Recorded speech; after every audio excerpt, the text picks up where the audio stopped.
सगळ्याविषयी बोलण्याकरता खासदार वर्षा गायकवाड आपल्या सोबत जोडल्या गेलेल्या आहेत। वर्षाताई, काय चाललंय नेमका हा मुद्दा खरं तर उपस्थित होतोय या सगळ्या घटनेनंतर। 3 राऊंड फायर केल्या जातात आरोपीकडून, पोलिसांकडून अडवण्यात आलं नाहीये का? काय करत होते पोलीस त्यावेळी? असे अनेक सवाल आता यातून उपस्थित होत आहेत। काही पोलीस अधिकारी सुद्धा जखमी झाल्याचं कळतंय। हे मला तुम्ही जो प्रश्न विचारला ना तोच मला विचारायचं की काय चाललंय या राज्यात।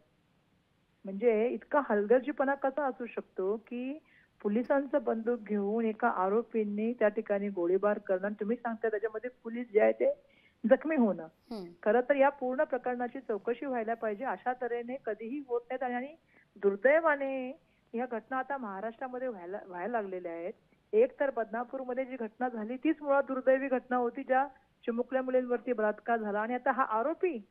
आणि एवढी याची मजल जाऊच कशी शकते मला कळत नाही खरं तर।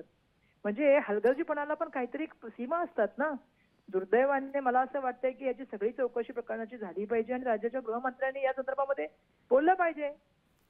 असं आहे की उपमुख्यमंत्री आणि राज्याचे गृहमंत्री यांनी या प्रकरणामध्ये स्वतः लक्ष दिलं पाहिजे की अशा तऱ्हेने जर पोलिसांच्या बंदुकीने गोळीबार होत असेल तर आपलं राज्य चाललंय कुठे, हा महत्वाचा प्रश्न यातून निर्माण व्हायला लागलाय। म्हणजे कालपर्यंत आमदार आता पोलीस स्टेशनमध्ये जाऊन गोळ्या मारत होते, आता नवीन बघतोय आज एक नवीन प्रकरण। काय चाललंय रस्त्यामध्ये चाललेलं आहे हे बरोबर नाही। महाराष्ट्र राज्याला ज्याला सुसंस्कृत राजकारणाची परंपरा आहे अशा ठिकाणी हे बरोबर नाही। महाराष्ट्र आणि मुंबई पोलीस हे जगामध्ये प्रसिद्ध आहेत आणि त्यांच्याकडून अशा तऱ्हेने हलगर्जीचं काम हवं हे तर त्यापेक्षा दुर्दैव आहे। अगदी खरं तर वर्षाताई, स्कॉटलंडच्या पोलिसांबरोबर तुलना केली जाते आणि अशा वेळी मात्र असा हा प्रकार घडणं, अनेक सवाल खरं तर या निमित्तानं आता उपस्थित होत आहेत। धन्यवाद। निश्चित धन्यवाद आमच्याशी संवाद साधला त्याबद्दल।